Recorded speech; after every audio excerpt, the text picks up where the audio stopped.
All Qaeda ISIS తర్వాత ఆ స్థాయిలో ప్రపంచాన్ని వణికిస్తున్న పేరు డొనాల్డ్ ట్రంప్. ప్రపంచానికి అంతటికీ కనెక్ట్ అయిన ప్రధాన దేశం అమెరికా. ఆ అమెరికాతో ఎవరికో ఒకరికి ఏదో ఒక సంబంధం ఖచ్చితంగా ఉంటుంది. అలాంటి దేశానికి అధిపతి ట్రంప్ తీసుకుంటున్న నిర్ణయాలు ఒక్కొక్కరిని గడగడలాడిస్తున్నాయి, అదరగొట్టి హడలెత్తిస్తున్నాయి. ట్రంప్ ఆగడాలు ఇలాగే కొనసాగితే పరిస్థితి ఏమిటన్నది ప్రశ్నార్థకం.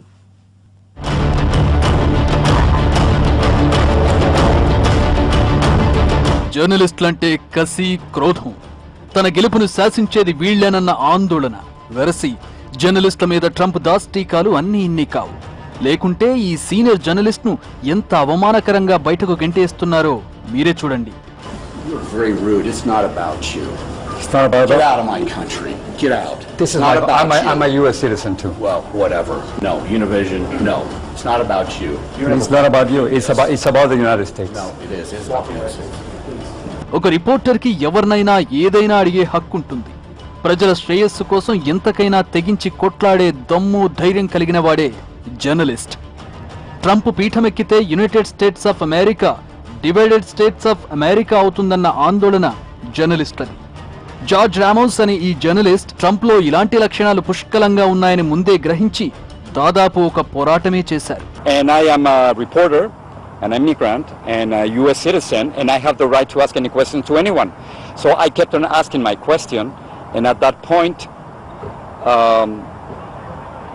two agents, members of his security team, came to me and pushed me out of the press conference. It's the first time in my life anywhere in the world in which I've been escorted out of a press conference, and I stayed outside the room, and after about maybe 5 to 10 minutes somebody from his team told me that if I was interested in going back to the room and ask him a question, and I said yes. So I went back, and suddenly I was granted the permission to ask him a question, and I did. I asked him some questions. ఎంత కాలంగానూ అమెరికాలో స్థిరపడ్డ ముస్లింలను దేశంలోకి రాకుండా ఎలా కట్టడి చేస్తారు? 11 మిలియన్ల మెక్సికన్లను ఎలా వేరు చేస్తారు? అన్నేసి మైళ్ల గోడను ఎలా కడతారని ప్రశ్నిస్తారు George. Excuse me, sit down. You weren't called. Sit down. Sit down. Sit down. Go ahead. No, you don't. You haven't been called. The right to ask the question, and this is no. This is the question. You cannot deport 11 million. You cannot deport 11 million people. You cannot build a 1900-mile wall. You cannot deny citizenship to children in this country. And with those ideas, I'm a reporter, and don't touch me, sir. Don't touch me, sir. You cannot touch me. I have the right to ask a question. Yes, in order. I have the right to ask a question. అందుకు Trump సమాధానం ఏంటో తెలుసా?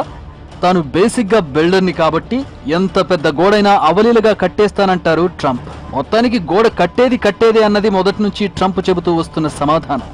How are you going to build a 1900 miles wall? Very easy. I'm a builder. That's easy. I build buildings that are 94. Can I tell you what's more complicated? What's more complicated is building a building that's 95 stories tall. But it's completely unnecessary. It's a waste of time and money. You think so, really? Of course, almost 40% of immigrants. A lot of people don't think so. No, almost 40% of immigrants come by plane. They simply would say their visa. So you would be spending I don't believe that. Time and money. Okay, you're right. I don't believe it. Well, so that's and the drugs come. I see them cry. They have pictures. They have everything crawling over the fences, which are, by the way, this high. I mean, you have fences that are not as tall as I am. Trump కి మనుషులంటే పెద్ద గౌరవం ఉన్నట్టే కనిపించదు. అతడి దృష్టిలో ఆడవాళ్లు, పిల్లలు, వృద్ధులు, వికలాంగులన్న తరతమ భేదాలు ఏమీ లేవు. ఇదిగో ఒక వికలాంగ విలేకరిని ట్రంప్ ఎలా ఎగతాళి చేస్తూ మాట్లాడుతున్నారో మీరే చూడండి. Written by a nice reporter. Now the poor guy, you got to see this guy. Oh, I don't know what I said. I don't remember. He's going like, I don't remember. Oh, maybe that's what I said. This is 14 years ago. They didn't do a retraction. ఇదిగో ఈ scene చూడండి. తాను మాట్లాడుతుండగా ఒక పాప అరుపు వినిపించింది. మొదట పిల్లలంటే తనకెంతో ఇష్టం అన్న ట్రంప్ తర్వాత ఇక్కడి నుంచి ఆ పాపను బయట గెంటేయండి తెగేసి చెప్పిన తెంపరి. They have ripped us to shreds. Ripped us absolutely to shreds. Actually, I was only kidding. You can get the baby out of here. That's all right. Don't worry. I think she really believed me that I love having a baby crying while I'm speaking. That's okay. ట్రంప్ది మొదటి నుంచి దుందుడుకు ధోరణి అని చెప్పడానికి ఇవి మచ్చుకు కొన్ని మాత్రమే. ఎవరన్నా గౌరవం లేదు. తన జూనియర్లను ఈసడించుకుంటారు, సీనియర్లను ఎగతాళి చేస్తాడు. ఎవరైతే నాకేంటన్నది ట్రంప్ విధానం. This isn't me saying it. I don't care. I think I'm going to win fair and square. I don't have to win this way. Thank you. Early portion of the debate was Trump this, Trump that. In order to get ratings, Mr. Trump, I guess. it's not in order CNN. to get ratings, Mr. I Trump, guess. I was on just think CNN it's last very night watching Excuse me. you. I think it's very unprofessional. But it was Hillary last night with we're going to give this, we're going to give that, we're going to give that. The poor woman, she's got to give everything away because this maniac that was standing on her right is giving everything away, so she's following. That's what's happening. This socialist/communist, okay, said he would take his pants off and moon everybody, and that's fine. Nobody reports that. He gets up and says that, and then he tells me, oh, my language was a little bit rough. Okay. My language. America అంటే ప్రపంచ వలసవాద దేశం. దేశ విదేశాల నుంచి ఎందరో నిపుణులు వచ్చి ఈ దేశ ప్రగతికి తీవ్రంగా శ్రమిస్తుంటారు. ప్రపంచంలోనే మరెక్కడా లేని ప్రజాస్వామిక జీవనం ఇక్కడి ప్రజల సొంతం. ఎన్నో దేశాలు, మరెన్నో జాతులు కలిసిమెలిసి నివసించే దేశాల్లో అమెరికా తర్వాతే ఏదైనా. అమెరికా వెళ్తే జీవితం సెటిల్ అయిపోతుందన్న ధోరణి కొద్దీ all roads lead to US అన్నట్టుగా ఉంటుంది. ఇలాంటి పచ్చటి అమెరికా వాతావరణంలోకి ట్రంప్ వైరస్లా వ్యాపిస్తాడేమో అన్న ఆందోళన సగటు జర్నలిస్టుది. ఇదే ట్రంప్కి ఎంతమాత్రం ఇష్టం ఉండేది కాదు. ఎవరైనా తనను నిలదీసినట్టు కనిపిస్తే ట్రంప్ కానీ అతడి అనుచరుడు కానీ ఎట్టి పరిస్థితుల్లో ఒప్పుకోరు. ఇందుకు లెక్కలేనన్ని ఉదాహరణలున్నాయి. Get out of my country. Get out. This is not about I'm a U.S. citizen too. Well, whatever. No, Univision, no. ప్రశ్నించడానికి వచ్చిన వాళ్లతో ఎంతో కటువుగా మాట్లాడుతుంటారు ట్రంప్, అతని అనుచరుడు. అసలు ఇది మీ వ్యవహారమే కాదని, అమెరికా దేశ వ్యవహారం అంటూ ట్రంప్, అతని సెక్యూరిటీ సిబ్బంది చేసే ఆగడాలు అన్నీ ఇన్ని కావు. ట్రంప్కి జర్నలిస్టులకి మొదటి నుంచి అస్సలు పడేది కాదు. గత కొంతకాలం నుంచి టగ్ ఆఫ్ వార్ నడుస్తోంది. గట్టిగా నిలదీస్తే మీది ఫేక్ న్యూస్ అంటూ ఆ విలేకరి మాట ఎట్టి పరిస్థితుల్లో వినడు. ఒకవేళ అతడు ట్రంప్ తెంపరితనం దాటి ఏదైనా ప్రశ్నించడానికి ప్రయత్నిస్తే ఆ హావభావాలు దారుణం. You're attacking us. Can you give us a question? Since you're no, Mr. President-elect. Mr. President-elect, since you are attacking our news organization, can you give us a chance? Your organization, you are attacking our news organization. Can you give us a chance to ask a question, sir? Go ahead. Sir, can Go you ahead. state, Go ahead. Mr. President-elect, Go ahead. can you state She's asking categorically, a question. Mr. Don't be President-elect, can you give us a question? be You're rude. attacking us. Can you give us a question? Don't be rude. Can you No, give I'm us not a gonna give you a question? I'm not going to give you a question. Can you state categorically? You are fake news. Sir, Go ahead. can you state? మొన్న మధ్య పెన్సిల్వేనియాలో ఒక event నిర్వహించారు. 5,000 మంది పాల్గొన్నారు. ప్రసంగం తర్వాత ట్రంప్ను కలవాలని ప్రయత్నించింది మీడియా. అందుకు డొనాల్డ్ నుంచి వచ్చిన సమాధానం ఏంటో తెలుసా? జర్నలిస్టులతో మాట్లాడడం ఇష్టం లేదని, మీరసలు అబద్ధాల కోరులని తిట్టిపోశాడు. తన అనుచరుల చేత మైకులు విరగ్గొడతామని బెదిరించాడు. రాజకీయ పార్టీ మీటింగుల్లో జర్నలిస్టులకు పెద్దపీట వేసి వాళ్లకు తగినంత విలువనివ్వడం ప్రపంచమంతా తెలిసిన వ్యవహారమే. Trump style different. అదేదో తన సొంత ఈవెంట్లా భావించి ఇష్టారాజ్యంగా ప్రవర్తించడం ట్రంప్కి, ట్రంప్ అనుచరులకి ఎప్పటినుంచో ఉన్న అలవాటు. ఈవెంట్ మేనేజర్ మళ్లే ప్రవర్తిస్తుంటాడు. తన గతకాలపు వాసనలు ఇంకా పోగొట్టుకోలేదు. అదే వ్యవహార శైలి, అదే నిర్లక్ష్యం. How much am I suing Univision for right now? No. Do you know the number? That's No. Tell me. Question, but the Tell me. question is. Do you know the number? You know you're a part of the lawsuit. How much am I suing Univision But the for? question is, Mr. Trump. Wait. I'm a reporter, It's Mr. 500 million. I'm a reporter. Good. And the question And is. they're very concerned about it, I have to tell So you. you allow me to I'm ask very a good at question this about stuff. it. Yeah, go ahead.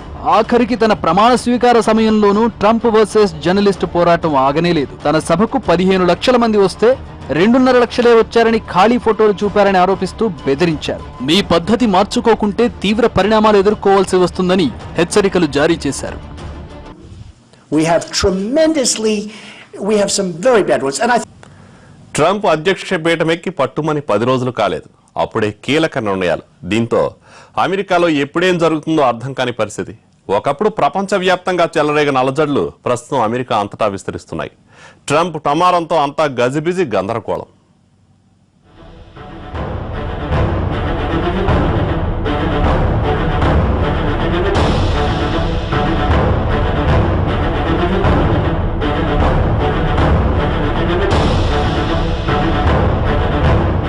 America అధ్యక్షుడిగా బాధ్యతలు చేపట్టిన నాటి నుంచి Trump ఆగడాలు ఒక్కొక్కటిగా ప్రజల ముందుకు వస్తున్నాయి.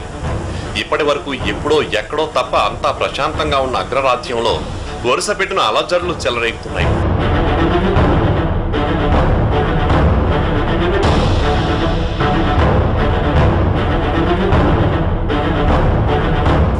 ట్రంప్ ధోరణి ఎలా సాగుతుందో తెలుసా? తనను, తన నిర్ణయాలను స్వాగతించే వాళ్ళను ఆదరించడం, వ్యతిరేకించే వాళ్ళను సాగనంపడం. వైట్ హౌస్ ఇప్పటి వరకు అధ్యక్ష భవనంగా ఎంతో హుందాగా వ్యవహరించేది. ఇప్పుడు అలా లేదు. అది అసలు వైట్ హౌస్ కాదు, ట్రంప్ హౌస్ గా మారిపోయిందని చెప్పడానికి వెనకాడాల్సిన అవసరమే లేదు. ట్రంప్ నిర్ణయం అభ్యంతరకరమని చెప్పిన టెంపరరీ అటార్నీ జనరల్ శాల్యూట్స్ మీద వేటు వేశారు ట్రంప్. ఇందుకీ శాల్యూట్ చేసిన పాపమేంటో తెలుసా? ముస్లిం దేశాల నుంచి వలస వచ్చే పౌరులకు నో ఎంట్రీ అన్న ట్రంప్ డిసిషన్ ను వ్యతిరేకించడమే. ఈ నిర్ణయం అమలు చేసేది లేదని తెగేసి చెప్పింది శాల్యూట్స్.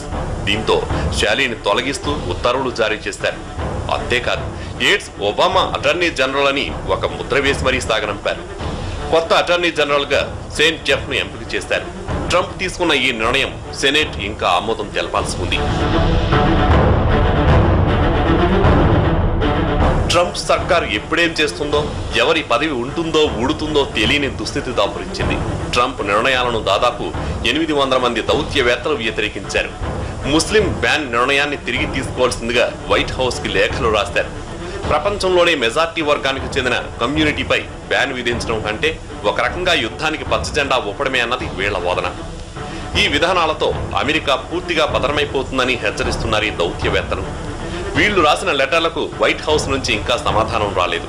కానీ వైట్ హౌస్ అధికార ప్రతినిధి సెన్ స్పైసర్ మాత్రం ట్రంప్ ప్రభుత్వ తీరు నచ్చకుంటే రాజీనామాలు చేసి వెళ్లిపోవచ్చని హెచ్చరించారు.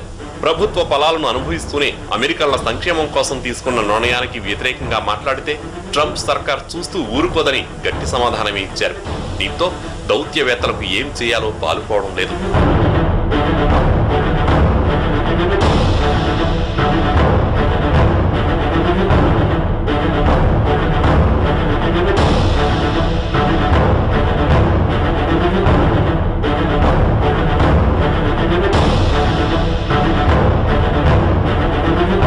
ట్రంప్ పీఠమెక్కిన 10 రోజులకే స్వేచ్ఛా గీతికలా కనిపించే అమెరికా జైల్లా మారినట్టు కనిపిస్తోంది. లేకుంటే ఏంటిది? అమెరికాలో వలసవాదులంటే ఎవరూ లేరు. ఎందుకంటే ఇక్కడ అందరూ వాళ్లే. వలసవాదుల హక్కులే ఉద్యోగుల హక్కులు, ఉద్యోగుల హక్కులే ప్రజల హక్కులు. కాబట్టి ట్రంప్ విధానాలు పూర్తిగా మానవ హక్కులకు భంగం కలిగిస్తున్నాయని అంటున్నారు.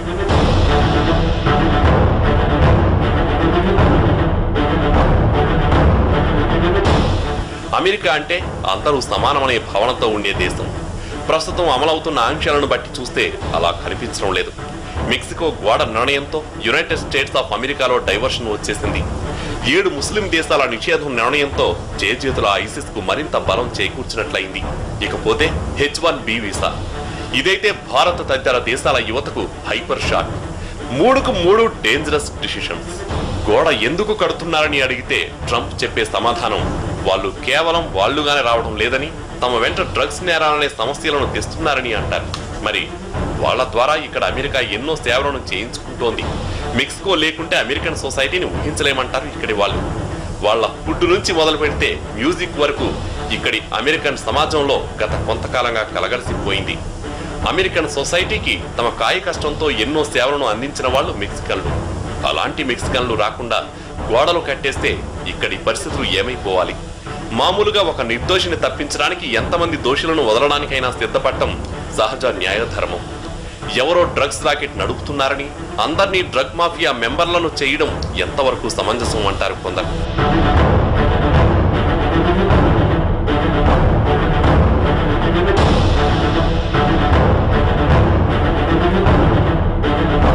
ఇక ముస్లిం కంట్రీస్ పై బ్యాన్ డిసిషన్. ప్రపంచంలో అత్యధిక జనాభా గల ఒక కమ్యూనిటీ మీద ఇలాంటి నిర్ణయం ఎంతవరకు కరెక్ట్? ఇది సాధ్యమేనా? అమెరికాకు ఎంత చెడ్డ పేరు. ఇప్పటి వరకు ఉన్న నేషన్ ఆఫ్ ఫ్రీడమ్ అన్న పేరు మంట కలిసిపోదా అని వాదిస్తారు దౌత్యవేత్తలు. 1-6 దేశాలు తప్ప నాన్ యూరోపియన్ కంట్రీస్ లో అధిక శాతం ముస్లిం దేశాలే ఉంటాయి. అలాంటి దేశాలను దేశంలోకి రావద్దని గెట్టేస్తే అది మిగిలిన దేశాలకు కూడా తప్పుడు సంకేతాలను ఇవ్వదా అని ఆర్గ్యూ చేస్తున్నారు చాలా మంది. వాళ్లలో కొందరు జిహాదీ ఉద్దేశాలతో ఉండొచ్చు. ఇటీవల కాలంలో ఉద్యోగాల పేరిట విదేశాలకు వెళ్లడం, అక్కడి నుంచి ఐసిస్ లో చేరడం, ఉగ్రవాదులుగా మారి అరాచకాలను సృష్టించడం పెరిగింది. దానికి తోడు సిరియా, లిబియా, యెమెన్ తదితర దేశాల నుంచి శరణార్థులు వస్తున్నారు. కాదనడం లేదు. వాళ్లలో ఎవడో ఒకడు ఉగ్రవాది అయితే మిగిలిన వాళ్ళందరి మీద అదే ముద్ర వేయడం ఎంతవరకు సమంజసం? రేపటి రోజున మీ కుటుంబంలో ఎవరైనా నేరం చేసి జైలుకు వెళ్తే మీ కుటుంబం అంతా నేరగాళ్లేనంటూ ఒప్పుకుంటారా అన్నది విమర్శకుల ప్రశ్న. ట్రంప్కి ఇలాంటివేవీ చెవికెక్కుతున్నట్టే కనిపించదు. విచిత్రమైన విషయం ఏంటంటే H-1B వీసా మీద కూడా కన్నేసి భారత్ తదితర సాంకేతిక నిపుణులను అందించే దేశాల మీద ప్రతాపం చూపుతోంది ట్రంప్లోని బుద్ధిమాంద్యం. ట్రంప్ దూకుడు చూస్తుంటే దేశం అధోగతి పట్టడానికి పెద్ద టైం తీసుకునేలా కనిపించడం లేదు.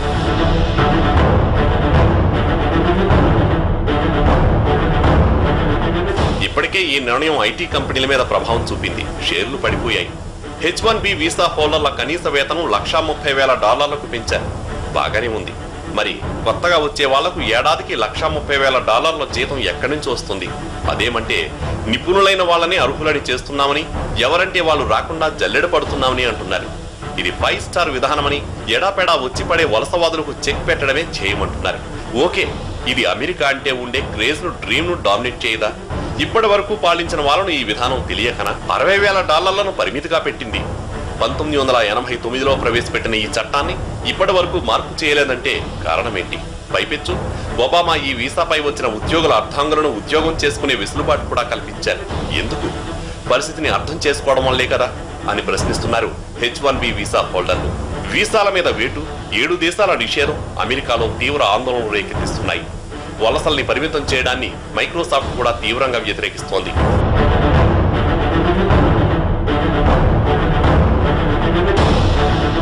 ఇప్పటికే ఇన్ఫోసిస్, గూగుల్, ఫేస్బుక్, స్టార్బక్స్ లాంటి పెద్ద సంస్థలు తీవ్రంగా వ్యతిరేకించాయి. మైక్రోసాఫ్ట్ అయితే అమెరికా ఇమిగ్రేషన్ విధానాలను నిరసిస్తూ ఫెడరల్ కోర్టులో దావా వేసేందుకు సిద్ధపడుతోంది. వాషింగ్టన్ అటార్నీ జనరల్ కార్యాలయం సహకారంతో ఈ దావా వేస్తుందంటే సిచ్యువేషన్ ఏంటో తెలుసుకోవచ్చు. ఇప్పటికే అమెరికాలో ఇటు మెక్సికన్లు, అటు ముస్లింల నిరసనలతో హోరుమంటోంది. ఇప్పుడు H-1B వీసాతో ఉద్యోగులు కూడా రోడ్డెక్కారు.